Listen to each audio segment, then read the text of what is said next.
YouTube, this is Marcus again with another video. Today we're going to be changing a brake caliper in the old 99 Dodge Dakota. It's been acting up a little bit here lately. I had to replace one brake caliper because it froze up on me, and the other one's dragging a little bit. I can smell some burnt brake material every now and then when I stop.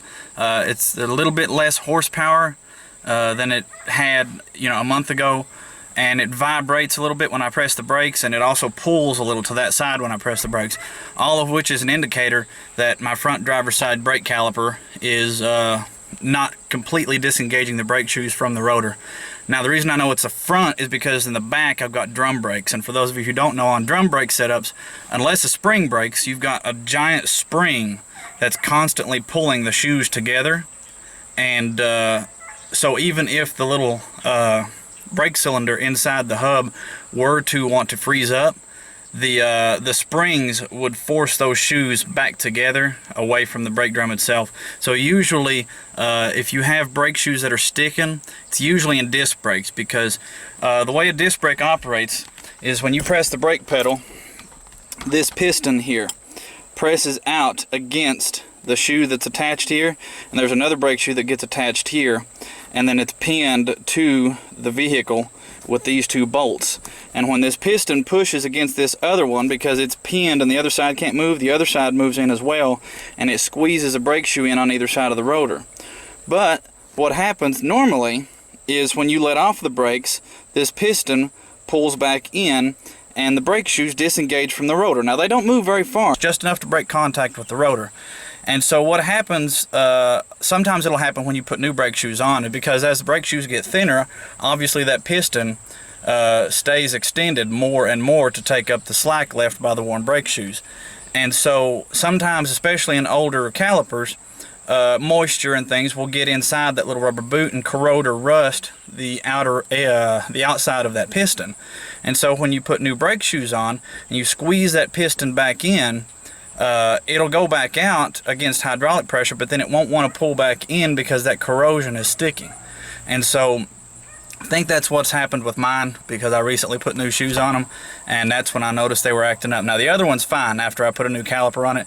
This one's not dragging near as bad as the other one was, but it is still dragging a little bit, so I'm going to go ahead and replace it. It's like $100 for a remanufactured part, so I'll go ahead and we'll get started here. We'll get the truck lifted and show you guys how to change a caliper on a 99 Dodge Dakota.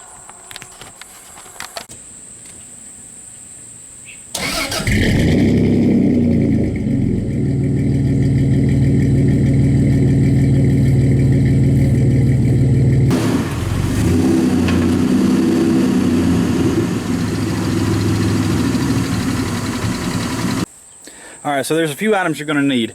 You're going to need just a standard wrench or socket set. You're going to need a jack. I've got two different kinds here. I'm going to use the scissor jack today. You're going to need the tire tool that came with your vehicle for loosening up the lug nuts on your wheel.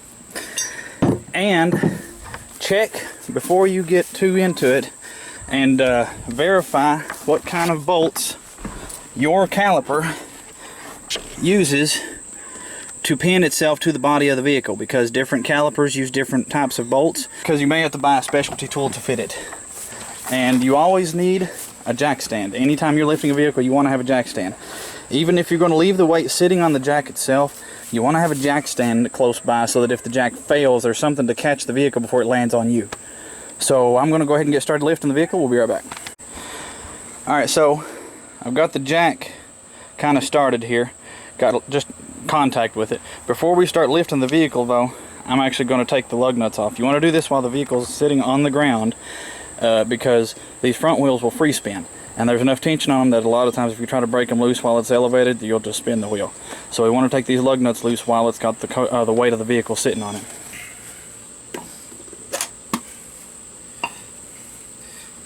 Now, you don't want to take them off. You just want to break them loose where they're easy to turn. And then what we'll do is we'll lower it just until it makes contact with that jack stand. Just kind of preload the weight onto the stand a little bit there. And that way the jack's not taking all the weight. So now we've got 2 points of contact. If one fails, the other one's got it. Oh. All right. Here's one situation where I believe in working smart, not hard, and you don't have to spend a lot of money. If you don't have an air gun to zip these off, you don't have to sit there and spin your tire tool for 2 or 3 minutes per bolt. You can buy these little adapters for a drill, as long as you've got electricity nearby, to let you put sockets on your drill. So we have a poor man's air gun, basically. So I believe these are 18 millimeter. Maybe 19. It rained the other day. Got the inside of my box wet. 19 millimeter. All right. So now,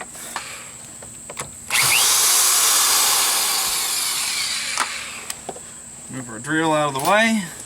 Get our lug nuts out of the way.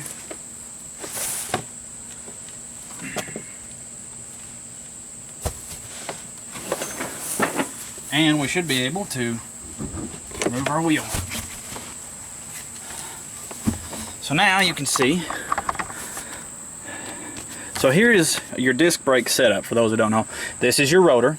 It's attached to your hub. Behind here is your hub and bearing. That's what this piece is here protruding through. Your hub has these bolts attached to it, your lug bolts, or studs, or whatever you want to call them. And your lug nuts attach your wheel to this. The rotor is a separate piece that slides over it. And the rotor, by virtue of being slotted over these, is attached to your brake caliper here, and your brake caliper has your brake shoes. So when your brake caliper squeezes your shoes against this and slows it down, it also slows down the whole hub and wheel, which slows down your vehicle. Now, this caliper is not fully disengaging, so we're going to go ahead and get to work on removing this caliper here. One other item you're going to need is some kind of strap or bungee cord or something, because the brake line is going to be the last thing that we disconnect, because once we disconnect it, brake fluid is going to leak out, even if it's slow, and we don't want to have to replenish too much of our brake fluid or run our brakes, our master cylinder dry. So we need something to suspend the caliper while we're getting the shoes and things off, to keep it from falling and yanking on this brake line, because it's metal where it attaches, but you can see here this portion of the brake line is actually rubber. And once you disconnect this and the brake line's still connected to it, if it falls and yanks on that, especially on older vehicles, there's a chance it could break this rubber. So we need something to support the weight of the caliper until we get the brake line disconnected. So what I'm probably going to do, I'm probably just going to take this and hook it in there and stretch it quite a bit, hook it, say, right there. That ought to have enough tension to keep it from falling too fast anyway. Alright, now here's where I was talking about you may have to buy a specialty tool. You have to excuse some of the rust and water. I was up all night the other night with a buddy working on his truck, and I was tired, and I just left it outside and it rained on it. I believe it's this one right here. I bought specifically for removing these brake calipers. I also bought one of these because for whatever reason one of them had a Torx head bolt in it before. It might have actually been this one. So we'll have to get back in there and take a look and see which one of these fits the bolts on the back of the brake caliper here. I'm gonna try, if I can, to attach you guys to something where you can see what's going on better back in here. Alrighty, so here's our bleeder screw covered in dirt. Here is the bolt that attaches the brake line. We're not gonna mess with those. We're gonna figure out which one of these fits these bolts on this caliper. That's probably the one that I remembered being Torx head. Got that one, and now I don't know if this is factory or not. I would assume not, because the new caliper has this kind, and the other one that I already replaced has this kind. So I'm going to guess that this is actually like an aftermarket caliper. We're just going to use a ratchet. And I'm going to take out the bottom one first, just because. Now this is something that you want to be careful with. These bolts, a lot of times, have been in here a very long time. You don't want to just, if it doesn't want to move, you don't want to just put a breaker bar on it and just force it, because you could twist a bolt in two and then have to replace this whole mechanism because your bolt is stuck inside here. So what I want to do, if it doesn't want to come out easily, which these should, I've had it off before, but if it doesn't want to come out easily, back off, spray some WD-40 or some PB blaster, down in here where the bolt goes through and connects. Let it set for a while, and then just put some tension on it and just bump it with your fist, because it's better to break it loose that way than it is to try and force it and twist that bolt in two and have to replace more than you need to. Whenever I put a bolt in place, a lot of times I'll put anti-seize, especially if it's a part like a brake caliper that I know will eventually have to be replaced or taken off. Because even if you don't replace the caliper, you have to take it off to install new brake shoes, and the brake shoes will wear out eventually. So anytime I mess with a bolt that I know is going to have to be removed eventually again, I just put some anti-seize on the threads to keep it from, or help keep it from locking up on me.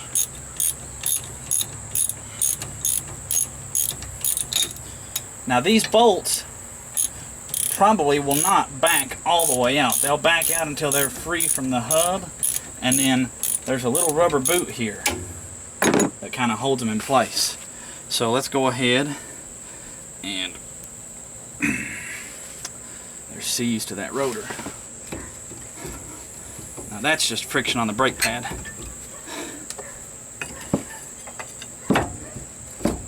See, that's friction between those brake pads and that rotor.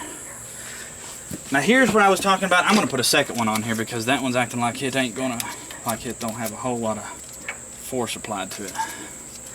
You do not want this to just slip and fall on its own weight on those brake lines, because sometimes that's all it takes. Now this, just leave it in place unless you think it's in your way.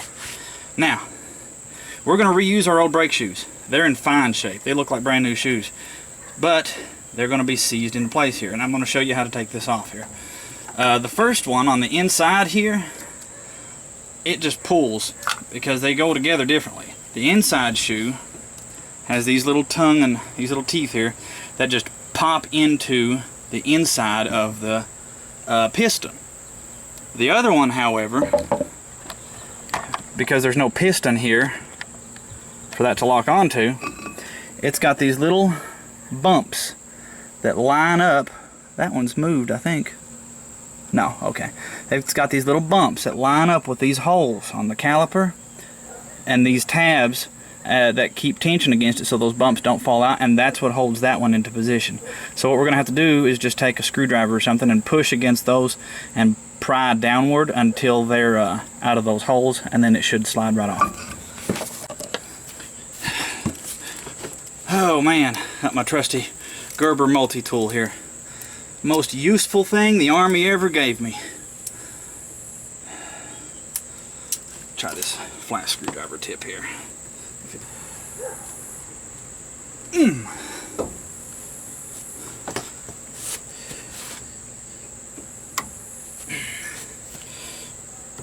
There we go. Got her. Alrighty. Now comes the part where you need to make sure you've got some brake fluid on hand.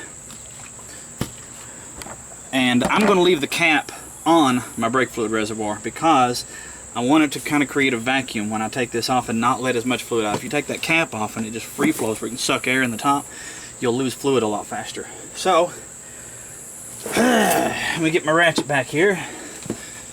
This is the last step of getting the old caliper off. Now, you also want to make sure that you have your new caliper on hand, and your new caliper should come with, or it may come, depending on the vehicle, I should say, with two little copper crush washers.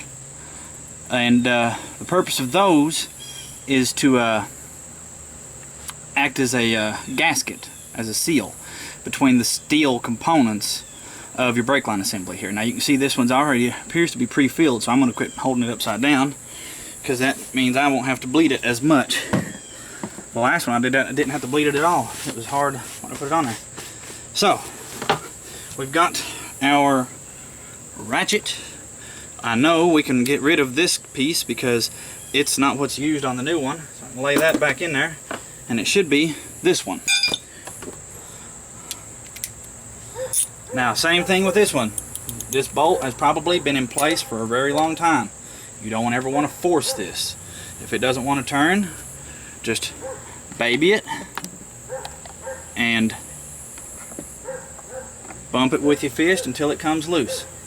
This bolt acts as a channel for your brake fluid, so once it starts loosening up, you're going to see fluid come running out the bottom. That's okay, just act fast.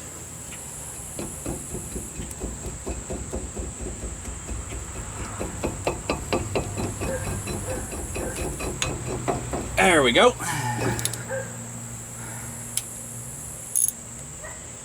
I don't know if you guys can see that, but there's brake fluid coming out of the bottom there.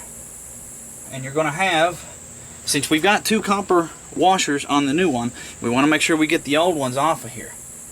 You don't want to lose those or leave them on and double gasket your assembly here. We're going to remove this old bolt. There's 1 copper washer on that side, and the one on that side's about gone, but I can see traces of it here. I need to get this out of here.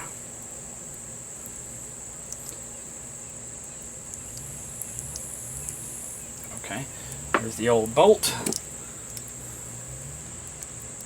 There's the one old washer, and there's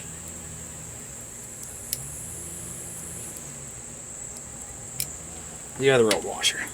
I'm going to get some brake cleaner real quick, or carb cleaner, just some solvent, to clean the dirt and gunk off of that line before I go putting the new bolt on there, because I don't want any dirt and grime to get into my brake lines.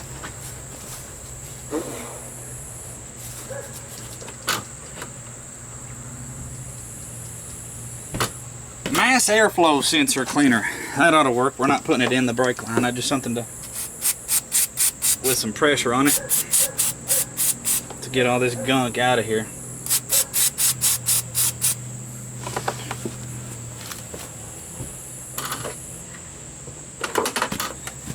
I think I'm out of brake fluid cleaner. I got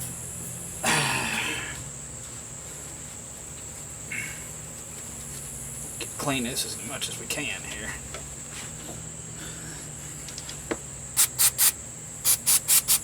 Let that dry for a minute, and while we're letting that happen, we're going to get the new caliper here. We're going to go ahead and orient this the way it's going to go on. We're going to take our bolt off here, and we're going to keep hold of both of our washers. One of them, if you guys can see this, let me pick you up and show you here what we're looking at. Alright, one of these is going to go on this side of this piece of metal. The other one's going to go on this side, and it's going to get bolted into the caliper like that. So we've got our 2 washers here. I'm going to spritz them once just to get the dirt and gunk off of them here. And I'm going to go ahead and, where's my bolt? There's my bolt. And I'm going to place one on the bolt, because it's going to go between the bolt and that. I'm going to feed the bolt through that piece of metal there. I'm going to place the other washer on that side of it. And while I'm holding that, I'm just going to let it go here for a minute. There we go. Now, we should be able to just thread it into the new caliper here. Now this is one part that you do not want to cross thread. You want to make certain that this is lined up the way that it is supposed to be. Because if you cross thread this part, you will leak brake fluid and your brakes will not work properly. Now you may get a little resistance when the threads catch on this. That's fine, just wiggle it around a little bit. You'll know the difference between this being cross threaded and the rest of it. So we can go ahead, I forgot to do this earlier, and disconnect our old caliper and tip this up to try and get it to quit leaking fluid. Put a drip pan back under it here.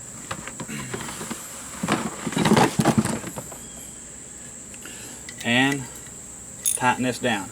Now this doesn't have to be a billion foot-pounds of torque, just right there. Just what you can do comfortably with your hand to squeeze against those copper washers is plenty. So now you can see the brake fluid has stopped dripping. We're going to go ahead and reinstall our brake shoes.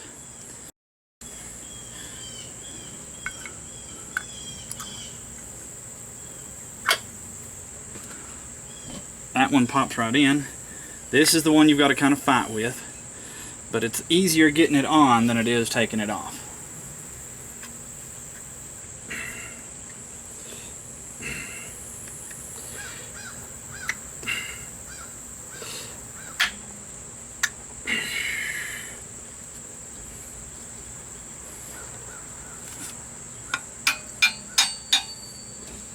Bam.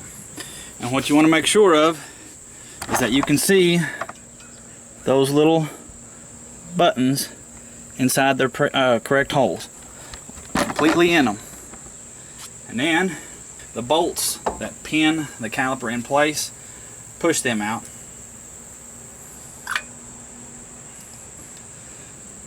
Or else they'll get in the way of inserting the caliper here.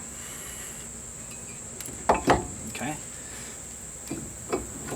And now, on some of these, you have to do them funny. I actually had this one brake shoe on incorrectly from the last time I had done this.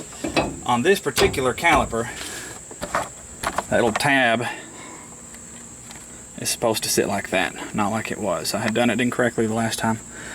And you want to make sure that you get these pushed down against those and that they're not in behind them down here. And now we can go ahead and press these pins in. And now this is the part where you've got to be a little bit careful, because these pins, as we saw a while ago, are aluminum. And this is steel. So if these cross thread, you'll screw these up and they won't thread in properly. So what I like to do whenever I'm threading screws together is I'll actually turn them backwards and press in until I feel them pop. And then once they pop, that means the threads have lined up, and then you can start lining them up properly, or start threading it in. Now, I don't know how well you guys can or can't see this, but you can see right there where this bolt goes through the caliper and into your vehicle. I'm going to press in. I'm going to make sure it's lined up with the hole first. It wasn't lined up with it. Put it in the hole and kind of pull up, and I'm going to turn backwards and press in until I feel a pop. Right there. Once it's popped, you know the threads are lined up. And you can reverse direction and start tightening it. If I can do this one-handed while I'm holding the camera. Alright, now we're going to focus on the top one, or the bottom one here. The bottom one is usually a little bit more difficult to get to because you can't see it nearly as well, but we're going to try. Alrighty, same deal here. When you see the shank, the unthreaded portion, approach it, continue to tighten, but then once you feel that physical stop where the unthreaded portion contacts it, stop turning. That's as tight as it's supposed to get. Right there. Once you feel it contact, just kind of bump it just to make sure it's good and snug. Same thing up here. And just kind of do not force it. Once it's contacting that, it's secure. And this brake caliper is done. The only thing left is to check see if we need to bleed the brakes and call it a day. Alrighty, so we've got a little bit of a fluid leak here. So I'd go ahead and press the pedal in and hold it for a minute. Alright, let off. So we need to tighten this guy up.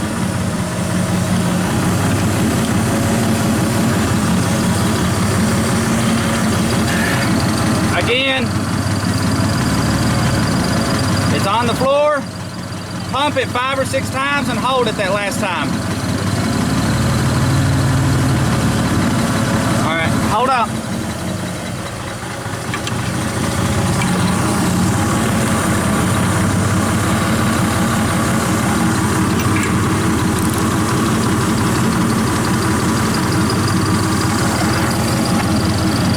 Again, 5 or 6 quick hard pumps and hold it to the floor on the last one.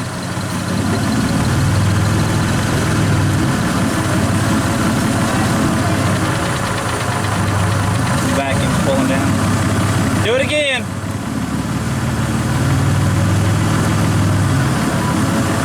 Alright, we've eliminated that leak. I'm going to give it one more good bump just for good measure.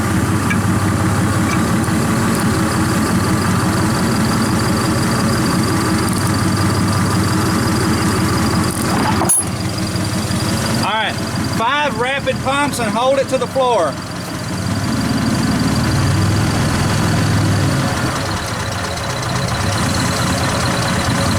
Alright, that's good. Do the brakes feel good and hard? Alright, let's see how the brake pedal feels.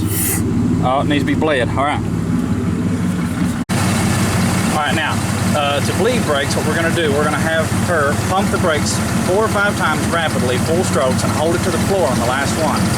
Then I'm going to crack this bleeder screw open until either air stops coming out and I get a steady stream of fluid, or until the fluid stops coming out and that lets me know that the pressure's let off. If your pedal's not going all the way to the floor, but you know that it's soft because it feels softer than it did before, then when you open this, the pedal is going to go to the floor for the person in the vehicle. So, go ahead. 5 rapid pumps and hold it to the floor on the last one. It's on the floor.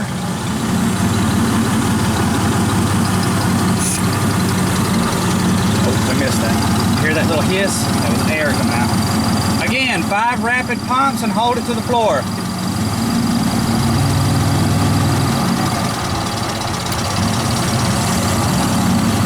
Alright, one more time.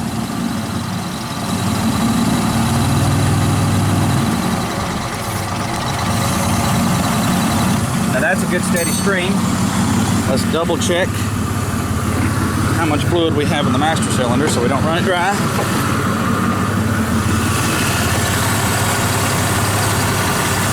Need to add a little bit. Now whenever adding brake fluid to your vehicle, make sure you use the right kind. Most regular cars and trucks use DOT 3 brake fluid. This one is good for both DOT 3 and DOT 4. But make sure you use the correct kind and that you do not let your master cylinder run dry, because especially if you have anti-lock brakes, that is a pain in the butt to bleed those. You usually have to take it to a shop. Alrighty, let's get our wrench here. Alright, 5 full-length strokes, hold it to the floor.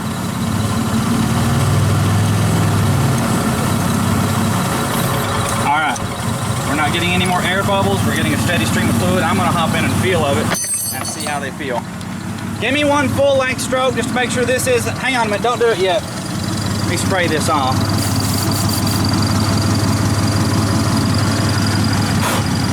Alright, now give me 1 good hard full-length stroke and hold it.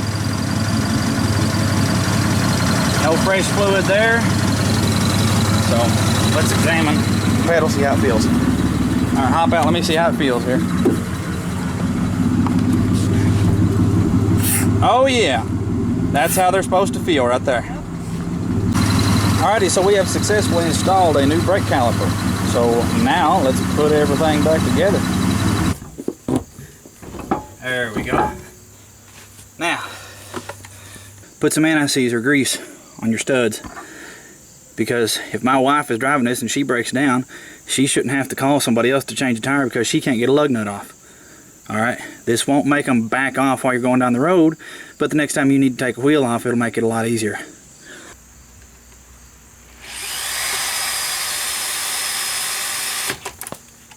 That's why I'm not zipping them on super hard.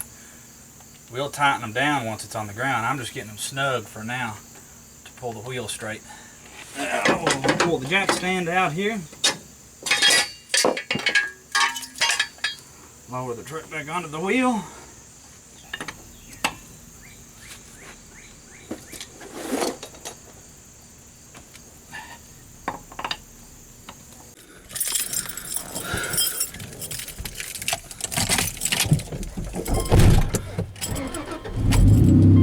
We'll take it for a little test drive around the yard here, make sure they're working all right. Air conditioning.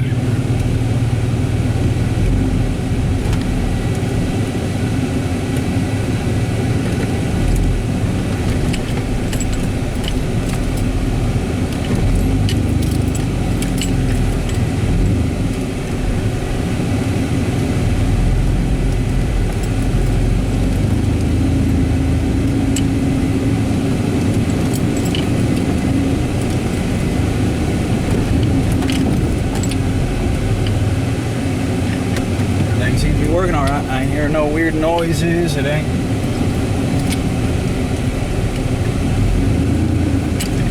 It's freeing up, letting it roll. So I'm gonna call that a success. So if y'all have any comments, questions, concerns, or suggestions, please feel free to post them in the comment section below. I'm gonna clean up all of my stuff out here. And this is Marcus out. Y'all have a good one.